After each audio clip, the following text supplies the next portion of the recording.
Gentlemen,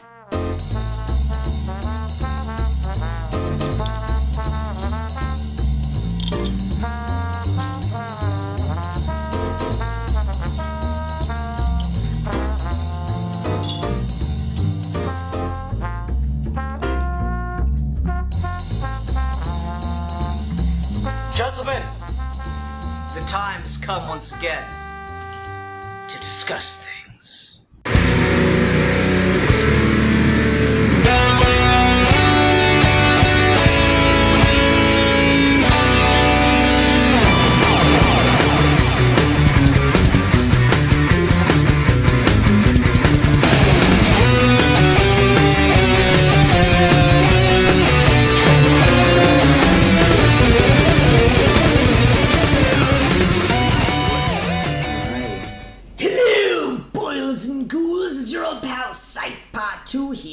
Joining me today is the real maggot. Hello, folks. And a gore for fun. And today we're reviewing Trick or Treat. Yay. I never know how to transition out of it. I think as doofy as possible. I think that's yeah? Yeah. Hey, kids. Nope, sorry, wrong voice. Okay, there we go, back to normal. Yeah, so Trick or Treat, this was kind of like a collaborative pick, because Alfie's apparently not much of a horror guy, and so I was like, well, I kind of want to talk about a couple different things, but Trick or Treat just kind of, we kind of landed there. So Alfie, since you've never seen this before, I guess I'm most curious on your thoughts on it. Okay, yeah, as I've explained before and previously, I'm not much of a horror guy, not for any stigma against the genre or anything, it's just something I haven't had the time to really seek out. If it's on, I'll watch it, but I'm not wanting to search for these things. But this already being, just because I did some research on it before and after the fact, kind of like a sleeper hit, but like a cult following kind of film, because like problems with like child killings, restricting theatrical releases and stuff like that, made me feel like, oh, okay, so maybe I'm getting some deeper pulls here, which was fun to try and, okay, so what makes a cult classic in the horror genre, which I wasn't really experienced in outside of just like generic terms. But in general, to my surprise, I actually really did enjoy this. Yeah, cool. This is one that, like, I didn't know about probably until 2-3 years after its release. My friend Bobby showed to me one night, and initially my reaction on this was kind of like, but the more I've watched it, the more I've really kind of fallen in love with this movie. And I think the reason why is it is such a fantastic film in the way it does some things that, like, all of my favorite films do, which is every time you watch it, there's something new to pick up on. And so this is probably the 4th or 5th time I've seen this movie, and I'm still finding new things that I really like. Like, not to get too much into, do you remember this scene, but you remember the scene where Sam, the pumpkin head boy, is attacking the old man, and, like, it's in the bedroom, and he unwraps his candy bar, and there's, like, a razor blade. And, like, initially, you know, I didn't really think of it as just like, okay, yeah, he's got a knife. But, like, it's literally not a knife. It's very particularly a razor blade, because you're always supposed to check your candy to make sure no one stuck a razor blade in it. And it's just little shit like that I find really brilliant about this movie. There are a couple other deeper pulls, but I don't necessarily want to mention them right away. There's just so many, like, really cool little specific details like that throughout this film that I just absolutely adore. Another cool detail relating to that one specifically, that I picked on now that you mentioned it, is so Sam gets that razor blade candy bar from the murdering guy who killed the kid. Oh my god, I didn't notice that! Yeah. That's the gift he gives it, because he's the one who's killing kids by putting shit in their candy. See, that's some good shit right there. Oh, See, I love this fucking movie for that very particular reason. Manos, what do you think of Trick or Treat? I love this film. This is actually one of my. I don't have a list of favorite horror movies, but it would definitely be on that list. It's definitely my short list. And this film I discovered when it went on DVD. Lindsay and I were going to the Chesapeake Central Library's Phantasmo, which was a cult movie night that was at the library, and they had just discovered that the movie is being released after being held on by the studio for 2 years. They were just sat on it. It was going to be a theatrical film, and then they just sat on it for 2 years and just dumped it on DVD. And it's great. And I didn't expect much. I was like, oh, great, a movie that the studio didn't release. That usually is not a good sign. And so going into it, I didn't have any expertise. I'd never heard of anything about the film. So when I heard that story, I was like, oh, great, this will probably be a piece of shit. And man, the movie won me over very, very quickly. And I love the rotating cast of characters, and very much in the Pulp Fiction style. And it was done just like beautifully, where everything like tied together. A nice, neat, messy, bloody bow. I loved it so much, I actually did a review of it immediately on my channel. I've seen it since then a few times. Matter of fact, I don't think we have a copy of this. And when you asked me to review it, I was like, oh, okay, let me go check. And I actually didn't have a copy. It's like, well, fuck, I've seen it like enough times. I just remember it pretty well. And I've gone on to watch. Michael Dougherty has also done the Krampus film, which I'm also a big fan of. Mm-hmm. And he just has this great eye for like fast-paced humor and horror, and he's not afraid to kill little kids in a movie and still make it fun. It's really great.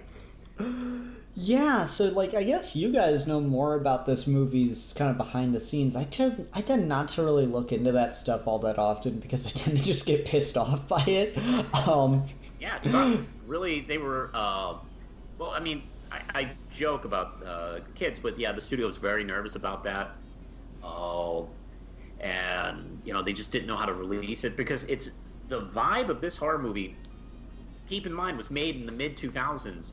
Which was like if they made horror movies, it was torture porn and like Scream ripoff films and shit like that. And so this really did not fit into what the studios were looking at for horror at the time. So they kind of didn't know what to do with it. And thankfully, they just put it out there and let the audience find it, and they found it very quickly.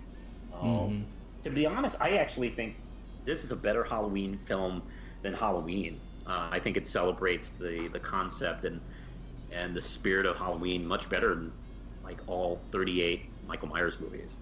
I'd completely agree with that. I can't stand the first Halloween movie, and from what I hear, they only drop in quality after that. So this does feel just like a true celebration of Halloween. It's got the aesthetic, just every scene has something. The amount of jack-o'-lanterns, like, favorite shot of the movie is when that old-ass man opens the door to his house and there's just a fuck ton of jack-o'-lanterns everywhere. And I want that to be my house. Like, it's so cool and so freaky all at the same time.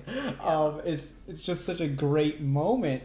And like it's crazy because while all these plots are intertwined to a certain degree, I don't think they necessarily affect each other too much. They all kind of work well on their own to some degree. It's so cool to see this because like the Sam short, the Sam scene, I mean, that's just a short Halloween film, Like, that's what's so good about it. It's just this short monster home invasion Halloween movie that you could, like, see. And there's other stuff that's, like, more brilliant and more subtle going on here and there, but just damn if it's not, like, so smart in how it puts it all together. I'm fucking love this movie for that reason. And also Sam, I love the way he's done in this. He's kind of like a godlike creature, like a member of the Endless, where he's a celebration. He is Halloween. You know, he is the spirit of Halloween, and you know those he takes out are people who don't celebrate Halloween or don't honor Halloween in the way they should. And there's I keep thinking about that cool like werewolf scene, like where all the werewolves start transforming and start tearing apart all these victims, including the killer from the previous short. Sam is just sitting there, like just kind of taking it in. And I actually read that there was a deleted scene, or maybe they didn't shoot it, where the werewolves were like bowing to him. Like, I know how it didn't fit into the scene the way they needed it to, so they did it the other way. But yeah, he's that kind of like omnipotent spirit, that the monsters kind of respect. That is really cool. Something I kind of wish took off more is Halloween's always kind of known for like the movie monsters, in the sense of like the franchises of like these different things that everyone else has got their own like favorite monsters, be it like the Draculas or even like the Freddy Kruegers, or even just going to more mythical general sense like vampires and werewolves. There is always this kind of detachment from the holiday itself, because it's everything else's lore is being summoned in Halloween. The idea of making it's obviously there's been more since and after, but I think that this is one of the ones that just the best design. Making it like a kid with just this really fucking creepy burlap sack over the head, with the fact that there is no visible air holes at all for that thing really sells like the idea for me for that.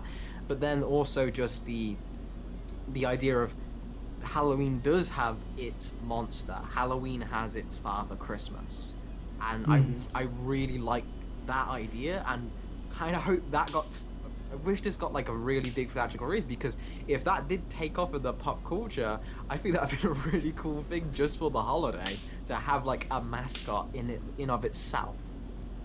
I mean, I think Sam really has been building kind of in the background in the decade since this was released. Because he's still kind of kicking around a little bit. Like, obviously you got your Michael Myers and your Ghostface and stuff that'll never go away, but you got to think about each of them had like multiple movies. Sam's had one movie that he's appeared in, not even like a solo dedicated film, right? And yet he's still kicking around. When Haley and I went to Universal Studios for a honeymoon 2 Halloweens ago, they did like this horror night thing, and there were like the girls from The Shining walking around and stuff like that. And one of the characters walking around was Sam. And it was so fucking rad to see. And like they obviously got like an actual kid to do it, because just you could tell it was like a kid in the costume just wandering the Universal Studios lot and just being creepy. It was so cool. I do think Sam is kind of building up as that figure in a way, and it's such a good design too. I agree, and it maybe would have been propelled if it had been released theatrically when it was first made, and like if it was a hit. But you're right, it has like gradually over time kind of like been allowed to kind of build on its own. Just about every comic book convention, especially when we get closer to the fall, I will probably almost see at least one Sam, kicking around cosplaying. I think there was one at Monster Fest we went to. Yeah, I can, especially horror conventions. But even regular comic book conventions, I'll see one. I mean, it helps that it's such an easy thing to pull off too, you know? Like, that is so useful. Like we were talking about Pennywise last week for it, and like, that's a popular monster now, but it's such a hard design to just be able to pull off on your own. Like, where the fuck are you gonna find a lace clown outfit? And the makeup's gonna be so particular to get Pennywise right, but just you get a potato sack and orange sweatpants and onesie or something like that together, and you got a Sam costume. You can pull that off pretty quickly, pretty easily. It's very impressive in that way. I mean, you're both going under the assumption that one Sam you see at every con is a cosplayer. I'm just saying. In universe, that's actually not a bad observation. In universe, they thought he was just a kid trick-or-treating. I'm just saying. Give that kid some candy if you do. God, I adore Sam's scenes so much. Like, again, I hate to just go, this thing's cool, but like, one of my favorite details that I picked up on rewatch, like, number 3, was when Sam is just beating the shit out of that old man, the music in the background is playing, and it's to the melody of Trick or Treat, Smell My Feet, Give Me Something Good to Eat.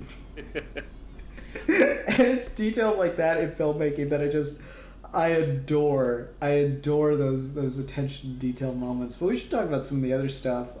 Sure. Speaking of attention to detail, it would be my favorite if not for Sam. It's definitely my favorite werewolf story is the stuff with the girls. And again, just to the point that this movie works so much better the more times you watch it.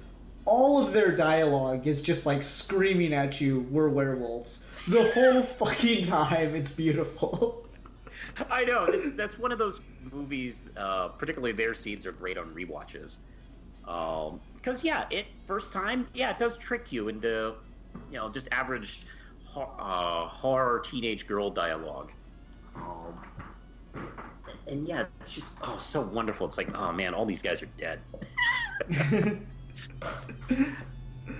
It's I just love their story so much. It's just screaming at you the whole time. Little Red Riding Hood, and I ate some bad Mexican. Like, just God, all those lines are so perfect in retrospect that it makes going back and rewatching it super fun. But also, I love the idea of that story of just. Yeah, like they have this tradition on Halloween that they have a big murder orgy. They're in a pack, and they're intelligent. They know what they're doing. They don't seem to be horrified with who they are. It is just who they are. And also, we go into that skinwalker type of transformation where they tear off their human skins. So cool. I'm not the biggest werewolf guy because I feel like a lot of like werewolf films tend to kind of do the same things over and over where there's a lot of potential for werewolves, and this one in this, like, I don't know, like maybe 15 minutes total says so much. Yeah, no, totally. It's just this perfect thing, and I guess, to be fair, because there's so much less runtime with it, they get a lot more potential for that, and I guess that's something we could talk about for a minute to kind of diverge off on a tangent, but it'll be an interesting tangent. So something that just these genres have in common is horror and comedy. I feel almost tend to work better in short bursts, and that when you extend a thing out too long, it can lose itself really quickly in either of those genres. Not to say that you can't, just to say that it's harder. It's harder to do just straight comedy, nothing else, for an hour and a half than it is to do a comedy with some dramatic moments in it, That's where kind of like rom-coms come from.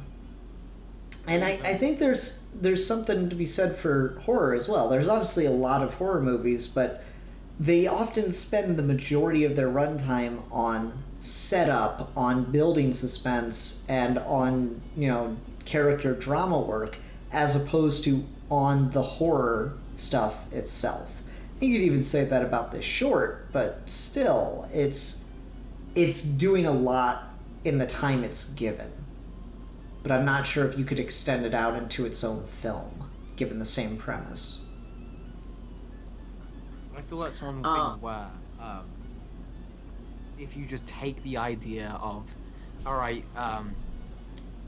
maybe even a better example of comedy for 40 minutes versus comedy for 20 minutes, even if it's just no dramatic moments at all, it's easier to sell in the shorter time period. And that's what I think this is, because really this is mostly all suspense builds and then mini climaxes and then more suspense builds and then we cut away.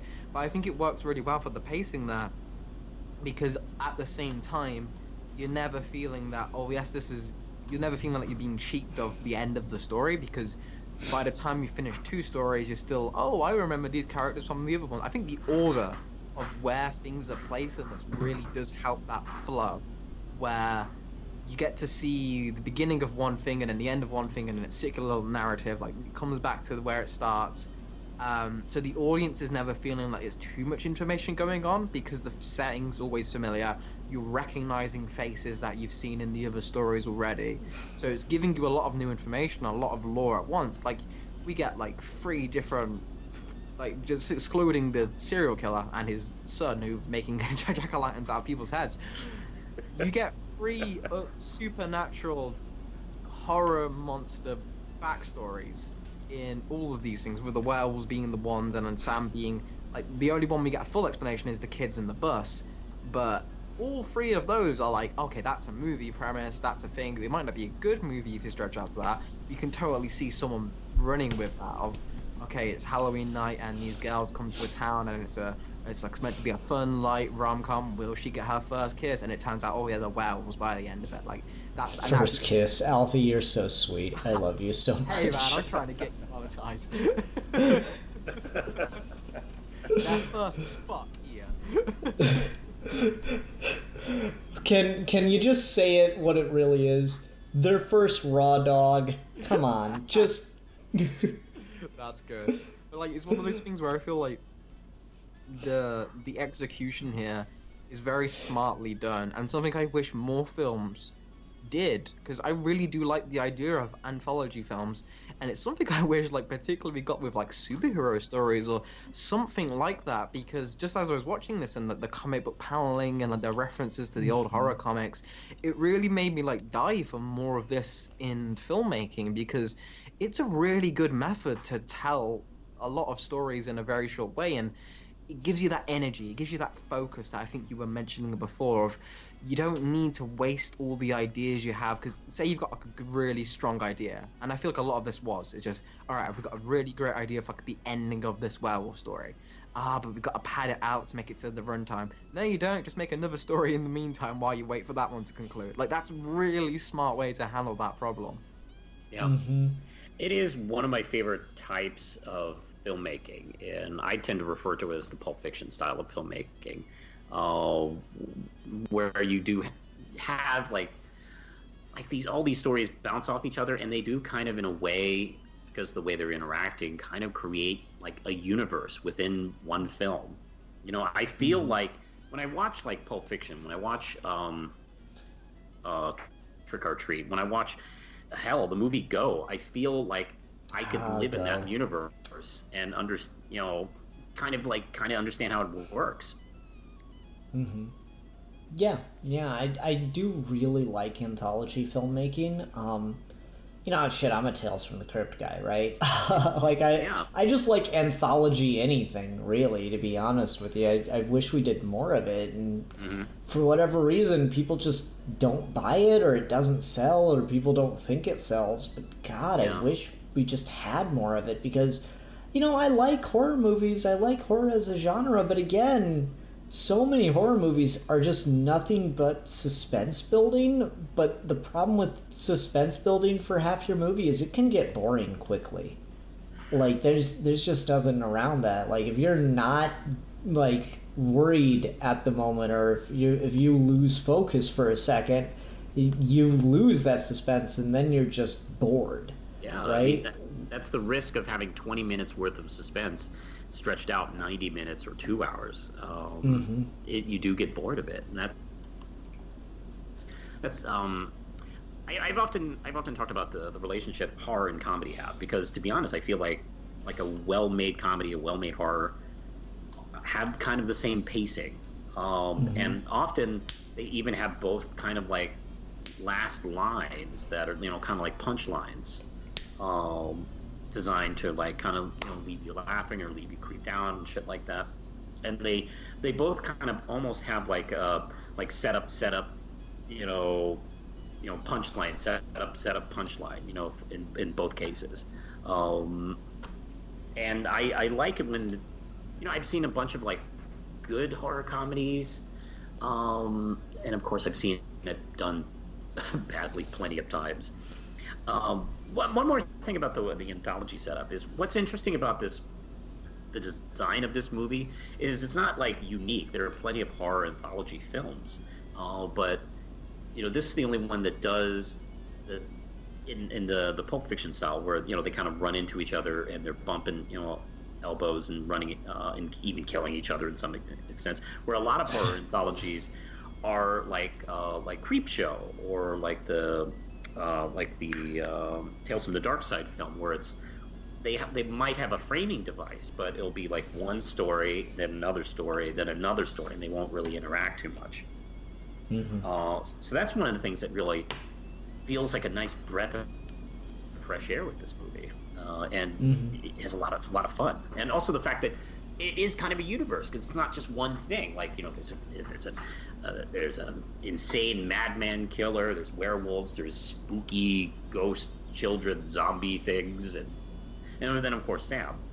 So you're never bored of or feeling like you're kind of used to it, and instead of some other films that might stretch that premise out too much. No, definitely. That's one of the things that's really, really fascinating to watch about this. And like the other thing that's cool is just trying to piece together where exactly these events kind of line up. Like you mentioned, they're bumping shoulders and stuff, but one of the things that's really interesting is like, I keep going back to Sam's story. The old man, in his backyard yelling at his neighbor and stuff.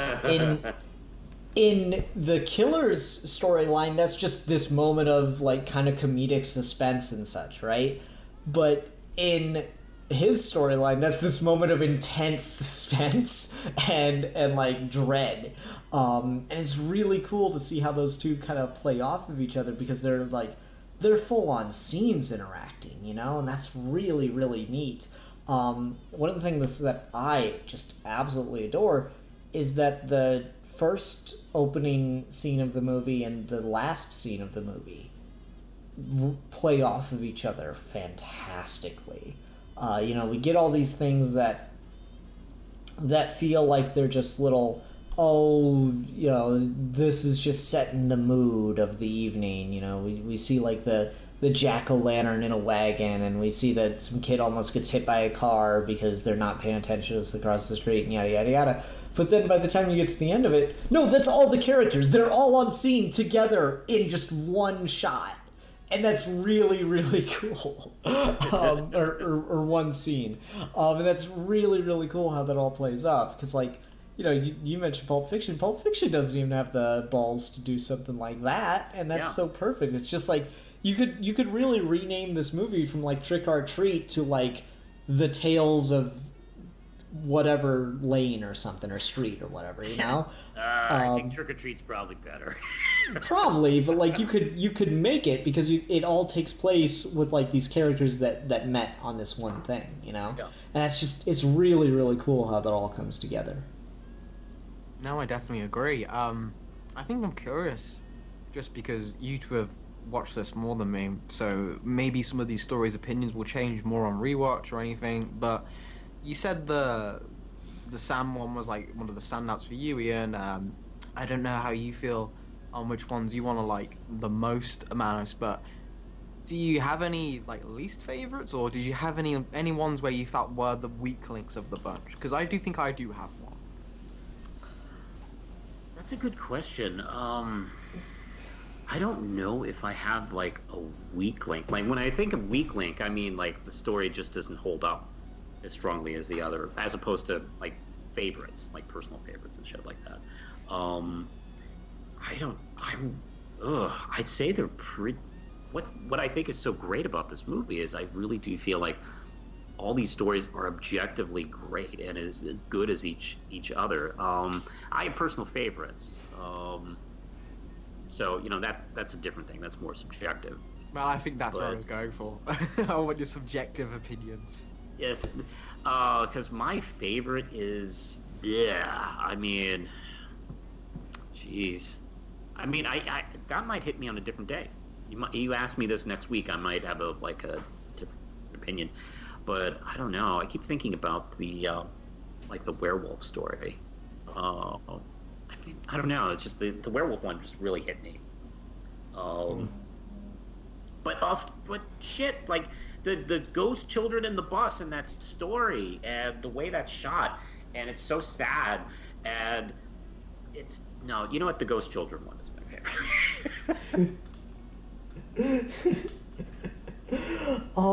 I don't know if I have like a least favorite. I always feel like I'm forgetting one whenever I try to like think of all of them for some reason.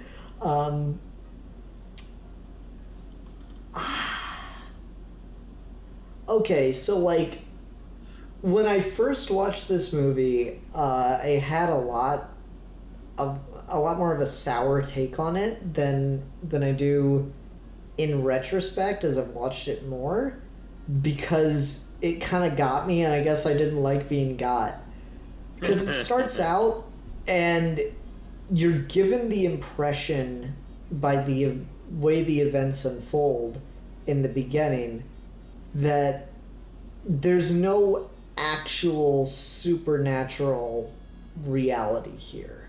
This is all just real things because people are the truly evil. And that lasts all the way up until the zombie children. And so, like, I remember my first time watching it was like, as I was watching it, I said to Bobby, one of the things I really like is it's all just people. It's not monsters. And he goes, oh, yeah. Cheeky bastard. But, like, so when the monster stuff got introduced, even though, like, I was like, okay, this is actually kind of cool, part of me was like, oh, man, I got kind of hyped that it wasn't actual monsters and it was all just people. So I guess the one that's the most different, but actually probably better for it, and kind of like elevates the rest because of it being so different, is the stuff with the killer principal. Like he's like your Michael Myers or whatever, and that's all well and good, and then he's suddenly thrown into this world of actual monsters and he's sniveling and pathetic by comparison. Yeah, which is just fascinating. And that really appeals to me because, like, as a writer, I've written a bit of horror and I've done that myself, and there's something really appealing about seeing the true face of horror just be some asshole. And monsters are monsters. That's who they are by nature. Just seeing them interact with like the evil principal, and like the zombie kids are like the result of cruel their cruel, horrible parents, and the thug that took the money to send them to die. Even they are like the result of like the evils of humanity, and it coming back onto them. It's just, I don't know. I just really dig it. Mm-hmm. Same. So it's just, I don't know, it's really cool to see how all of that kind of works itself together, you know. So for me, I guess it is the principal thing, but at the same time, I think because it's so different, it elevates the rest of the stuff. How about you, Alfie? Where's like the weaker one for you, or the one you're not enjoying as much? I think it is entirely because I've had only the one watch, but it is the werewolf one. Simply because I wasn't sure where it was going until the very bit. I'm sure, like, because I've already seen it the first time, a lot of the things you're mentioning about the dialogue that's just screaming at you are only things I'm picking up in retrospect, because most of the time when I was first watching this and you get the killer with the heads and stuff like, I was, oh, okay, this is gonna be one of those, and then we've got this background now, she's probably gonna be the main girl virgin and stuff like that. Yeah, horror tropes, blah blah blah. Why did you watch this shit? Got your ass. It nailed you. So it's just like that was just one of those things where I was just, I'm least interested in all of this part, because it's just it felt the most stock. But that's why I really appreciate now in retrospect. But it's one of those things where I do feel like, compared to how well focused and tight the other stories are, I do think the werewolf one, being so spread out, at least on first viewing, is the one that is less appreciable, at least. That's not even a word, but it's the one I didn't really feel the most at the time, simply because it did get me with I was only thinking, oh, okay, so she's in the Red Rider. Oh, it's balls of this movie to kill the girl I thought was going to be. Oh, it's the guy? Oh, okay, what's that? And then when the moment they said, oh, she's the runner, I was like, oh, what, are they fucking werewolves? Oh, man, they're fucking werewolves. So that was actually really fun, I love. So it worked a little too well. Yeah, that's what I feel. I feel like you could have took away some of the scenes. I feel you didn't need to show the main girl and her as much to get the same reaction, because it did lead me to be a little, especially once the other story started picking up, and then it cut back to them, and then nothing really happened until the end, even though it is a killer ending. I do feel that is one of the ones where I'm just like, maybe, again, this movie's already short, so this is just me really trying to play like devil's advocate to highlight something that maybe wasn't as finely tuned. But other than that, it is one of the things where I do really appreciate the reveal and the guts of the reveal, and subverting my expectations from that. I just feel like because my expectations had to get subverted, a lot of the runtime of that particular story wasn't spent as well as the others, who were just not really even trying to trick you in that sense. Like the kids who will prank their friend, not even their friend, they're just fucking assholes to her. Like even like that's the one thing I actually do want to say, because I'm sure maybe like in some readings they're meant to say, well, the guy's not so bad because he was nice to her. No, fuck you. He was in it on it as well. He wore the mask. Let him get eaten by the zombie kids as well. I give a fuck. I was rooting. I was like, yeah, fucking eat him. That's just my opinion watching it, because I was just like, okay, that always annoys me whenever I do watch horror films, and just you get the assholes of humanity. That's actually where I do appreciate the monsters more than maybe the serial killers, because I find myself being able to put more suspension of disbelief when like Sam's coming after the guy was the bus driver, which was a really great reveal. Like that adds so much to that character's interactions. It just lets you kind of take a step out of it when it's not as real of this is an actual person. This is nature.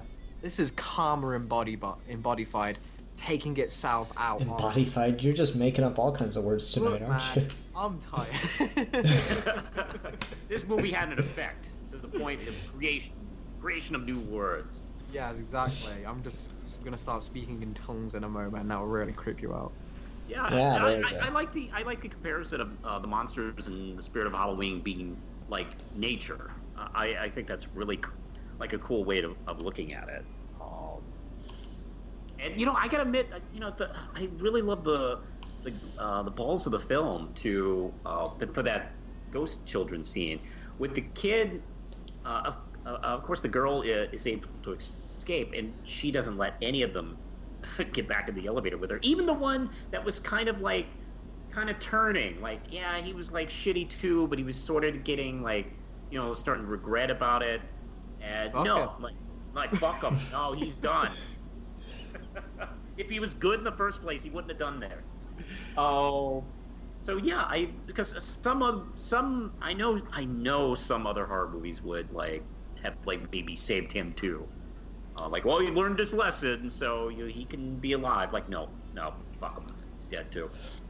Well, one of the things I really like about that scene is there's also practicality to it, and you know, it's unreliable information given to us by a character who we're basically told not to trust, but maybe it's like the only reliable thing she says, because there's nuggets of truth in the Mean Girls information, right? Right. More than she knows, even. So like when they're going down and it's initially just the three of them, she's like, oh, elevator can only take three. And so she lets it go down. And so there's like this, when all of them are trying to get in, there's like this other calculus to it as well, which is elevator can only take three. If I open it up, all of you will come in, and then none of us will survive. So I'm leaving all of you behind so I can survive, which is like this. It's a really cool like extra little detail in there that just, again, these little things just kind of build up and really help perfect the movie. And that is something to kind of go back to the way this is paced and the way it works as an anthology. That's something that is very advantageous to the fact that these are so short and sweet, you know? It allows for that level of detail and thought to be put into it. It allows for those little things to be heightened and to draw your attention more than they otherwise would. And I think that's a really, really good... it's a mark of good filmmaking.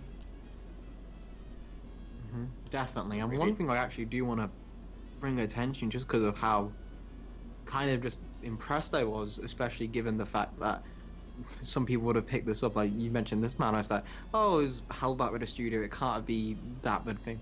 I didn't know what the budget for this thing was, but this is a gorgeous looking film. Just from like set design to how it's shot to the colors used. Like that scene on the bus when it shows all the kids, and you never see the faces of the kids, which makes it even more horrifying and like inhumane what happens to them. But just like the costume designs of what they're wearing, it's like you never get like it could have been very easy to say, oh, they're wearing like the stock Halloween costumes to add to the sympathy. The fact that they're wearing like really freakish, horrible, like looking like the devil one in the back with like this how does a kid wear that? Is that you? Like, Jesus Christ. Like that's just really interesting and creepy and unnerving to add to the scene, especially when they do come back and they still have the costumes, and it's like, fuck. Like I really appreciate that. And just in general, the rest of the Halloween costumes in this as well, just the regular kids, like there's that very scene at the very opening of just the faceless white mask staring for an uncomfortably long amount of time, and he lifts the mask, oh, it's just a regular dude. But like it's one of those things where I think that's something you pay attention to decorate your backgrounds with. I'm sure if you went individually and looked at every single Halloween costume in like that parade and the parties, they probably all have a little something off about them. I wouldn't be surprised. I absolutely love the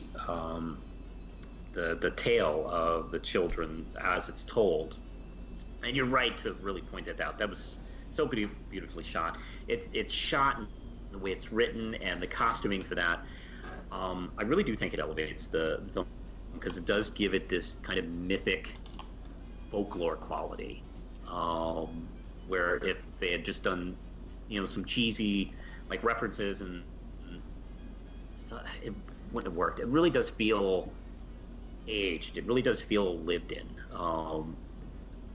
As far as what it adds to the movie, and because I remember, I remember being a kid and occasionally hearing the creepy story about something in the city or the neighborhood, and your mind kind of just plays with that. That's what brought me to that. Yeah, totally. what I like about it is it touches on a lot of the different aspects of like Halloween horror. You know, you've got your monster stories, you've got your like urban legends, you've got your like scary neighbor. It kind of just dips its toe in each one of those things specifically. And that's just, it feels so cool. It feels again like this perfect tribute to the zeitgeist of Halloween, and it feels very timeless in that way, which I think is really really cool. Like, because we talk about this a lot, like the idea of again, horror and comedy both have this, where there's a thing we make for like a decade, and that's just what that decade's version of comedy or horror was. You know, there's like a decade of buddy cop movies. There's a decade of demon babies in in horror. That's the 70s. All the 70s horror movies are all demon babies. That's just how it works. Even Michael Myers, I mean, he's pure evil. He might as well just be a demon baby. But like there's just like a zeitgeist. There's like okay, this is just what we do in this decade for horror. You know, the 80s had the slasher villain, or well, 90s had the slasher. 80s were No, 80s was a very, very big boom for slasher films. 90s was kind of like a dry period for horror. And I don't know. 2000s had the fucking torture porn, and yeah. Oh my god, it's awful, yeah. Yeah, but like that's, so like you can be in a mood for horror, but like it very quickly kind of becomes dated in a way that I don't feel this film does, because it's doing all like the quintessential version of this, you know? Like it really does boil it down to what's scary, what works. This feels like a horror movie made by people who are fans of horror films. So often horror movies are like a stepping stone in Hollywood, where it's like, all right, well, we'll give you this low-budget horror movie and we'll see what you can do with it. And this is one of those examples where it's like, all right, we'll give you this low-budget horror movie, and it's like, all right, we're going to go for it, because this is like my dream project, to do this, you know, tribute to Halloween. And it really pays off in that way. I think it's great how that all kind of comes together. Yeah, exactly. And I mean, it's because they had a specific, you know, vision and idea of what they wanted to do, instead of like, you know, chasing a trend. And unfortunately, yeah, I think I alluded to this earlier, that like, you know, studios follow trends and they pay attention to trends. Like, you know, oh, we have these charts and graphs about like what's popular, and well, you know, nobody wants to do Pulp Fiction Halloween, so, you know, sorry, Michael Dougherty, we'll probably dump it on DVD. And it's like, not even realizing what they had. Yeah, absolutely. Like, God, could you imagine what like the marketing for this film could have been? I It would have know. been beautiful. Though it's probably better, you know, honestly, it is probably better for it that it didn't get a lot of marketing, because I don't trust marketing around horror movies. They would have revealed the werewolf girls. There's no way you can convince me the marketing team wouldn't have jumped all over that. True. Marketing in horror movies is terrible. So yeah, I'm actually kind of glad it is this like sleeper hit, and it got to be kind of, it got the chance to kind of build on just the strength of the film itself, as opposed to trying to make its own thing, or trying to be marketed. True. And that's how like something with some staying power, you know, kind of works. You know, how it grabs people. You know, this is a film that like the fans found and like championed. So that's, you know, that's one of the, you know, best things you can do with horror. And horror is one of those things, like the fans really do.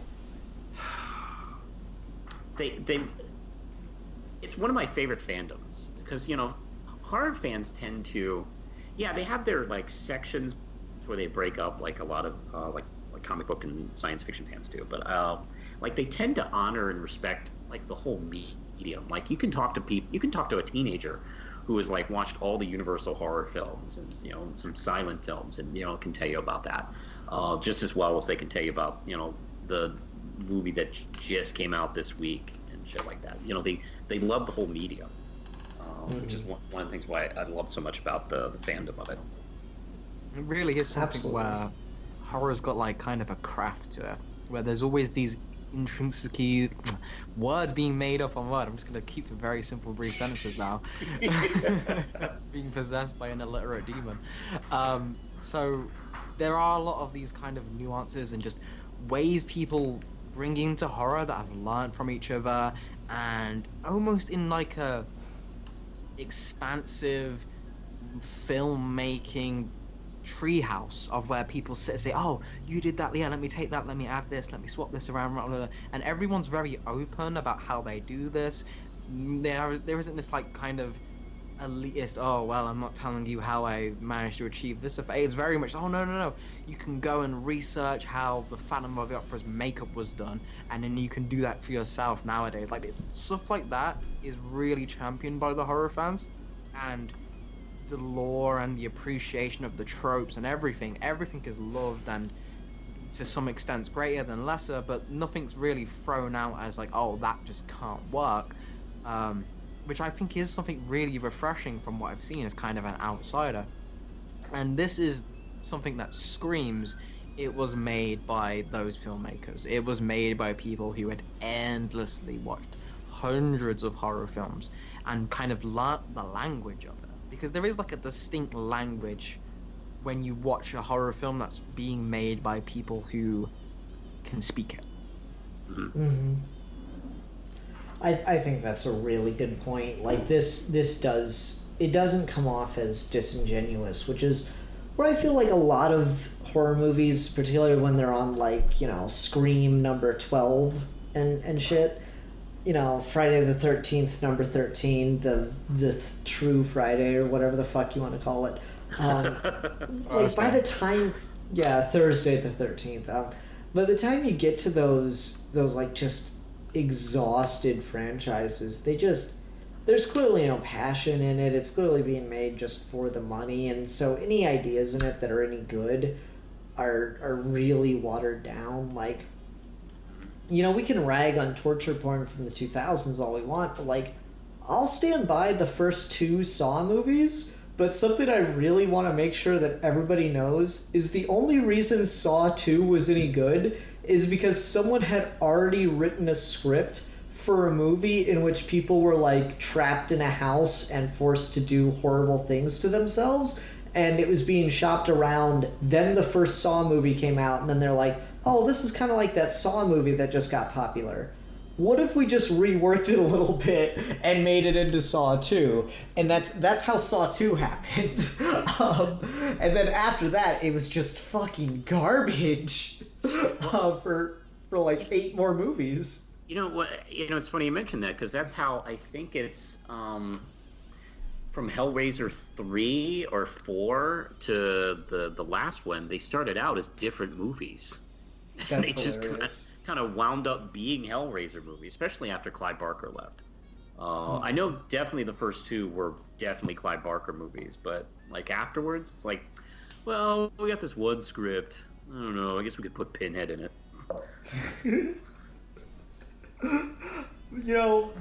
Like 2 or 3 years ago now, Steve and I tried to watch the first Hellraiser movie, and we were like, this is kind of boring.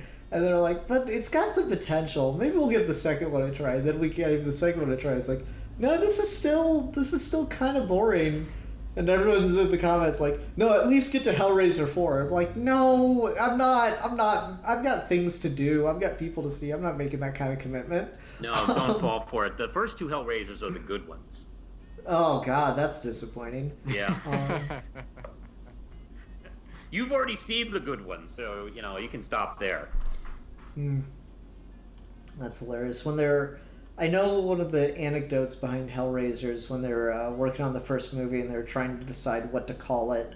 An 80-year-old woman on the set said, Call it what a woman will do for a good fuck. Oh, shit's ridiculous. Let's see. Have you actually, they're not even my favorite Clive Barker films. My favorite Clive Barker film is Nightbreed. I don't know if you've seen that one. I don't think I have. I like it a lot. And a couple of years ago, they released the director's cut, which is the superior version of it, and it's called the Cabal cut. And it's basically X-Men, but they're all monsters. That sounds absolutely amazing, and I want it in my life. Yeah, you should. I highly recommend checking it out sometime. Okay, cool. What else can we talk about with Trick or Treat, or do we want to just go ahead and go on to ratings? I've got something which I'm curious, because it's something that is, as with all things, in limbo and probably has been forgotten about a long time ago, but there were talks for a sequel for this. I'd be down because the format works so well to invite it. You know, it's an anthology, and so you can, if you really have the story, bring some characters back. Like, you could do the werewolves 10 years later or something. Maybe they're all old ladies we can actually play with dog ears.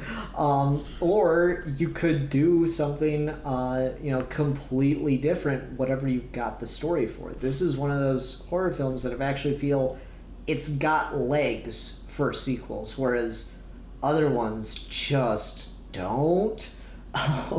Yeah. I'm two minds of it, because you could definitely do sequels to that. I actually would not use any of the characters except for Sam. Maybe he's in another town or something like that. You get to see, because he's kind of everywhere. You know, he can even be in another country. Because I don't know. I'm of two minds of that, because I really like this one. I've seen too many horror films that I've loved, make shitty sequel after shitty sequel, the other Halloween films. Or we just talked about Hellraiser, which started out, pretty intense, and then he's, oh no, we're in space. Still find it funny that they made a Hellraiser movie just to keep the license to Hellraiser, so they wrote and shot a movie in 2 weeks and released it on DVD. That's art. That's how you make good art. They had a YouTuber schedule. Yeah, right? Yeah, shit, man. I've actually made YouTube videos in wartime. Oh my god. Yeah, I don't know, because there's some horror films that's oh man, you nailed it. Don't do another one. Yeah, but this is one of those instances where I feel it has legs, because there's some horror sequels that the sequel, one of my favorite horror movies is The Omen, but I have this weird opinion where I won't just watch the first one. You gotta watch 1 and 2 together, because they're the perfect horror movie. And then 3 is kind of a letdown.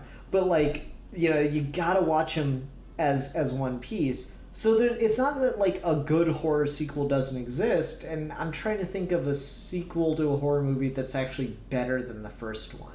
Oh, better than the first one? That's hard.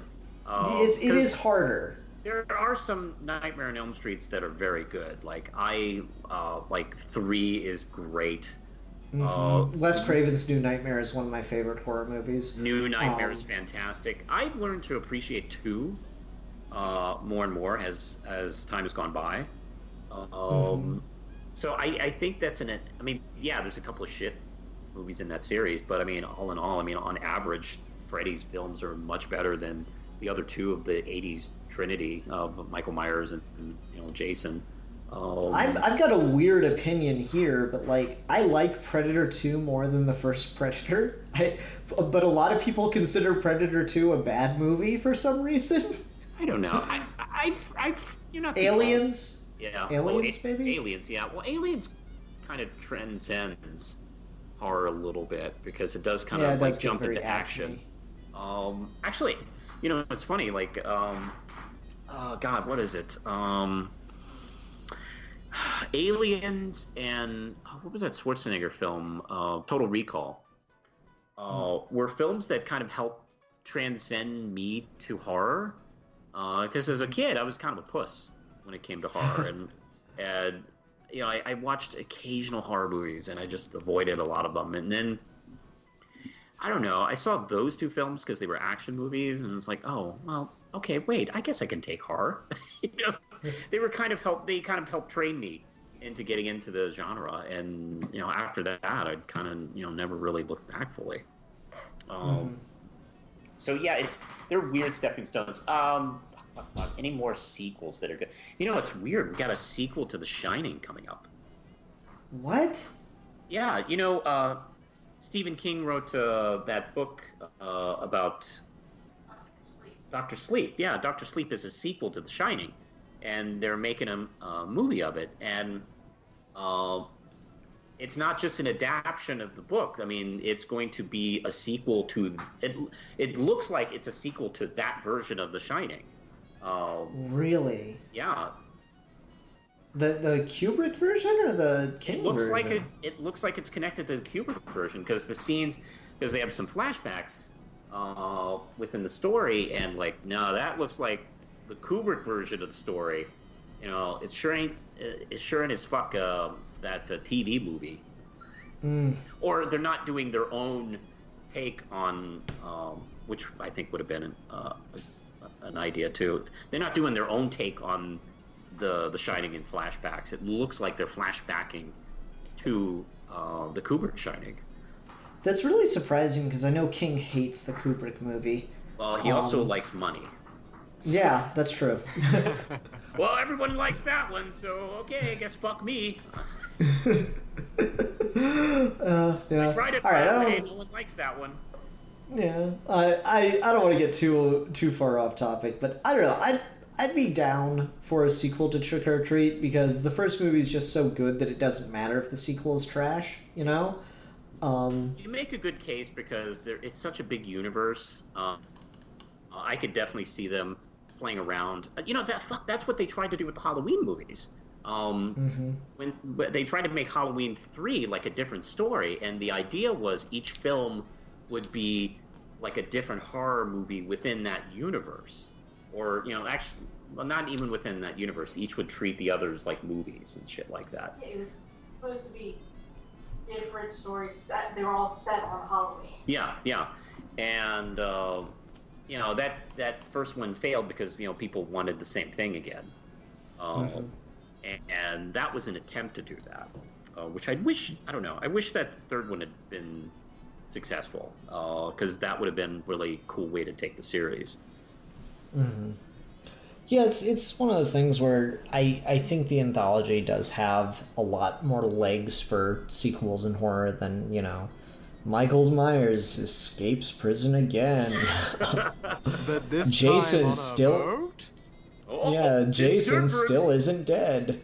I mean, you joke, but literally, like, the premise for Jason movies just became Jason goes to hell, Jason goes to space. I mean, fuck, all we were missing was the Jason and Ernest crossover. Ernest goes to Crystal Lake. Jason goes. Yeah, I to Run mean, Before where's Time. that fan film? Damn it. Alrighty. I think that'll about wrap us up. Let's go ahead and go into ratings for Trick or Treat. I'll go first. I really, really love this movie. It is just damn near about as perfect a horror movie as you could ask for. So I'm gonna give it 5 out of 5 crushed jack-o'-lanterns. I think this film is rather perfect. It's a great horror film. I recommend it to anybody who likes horror. It hits a nice middle ground of different things people would like in horror, and it's also just a really well-made movie. Easily, I would give it 5 out of 5 werewolf skins. Nice. Alfie, how about you? For me, it's one of those things where I did really enjoy the going through this and just being able to talk on it as well has definitely helped me get more appreciation for more of it as an art form.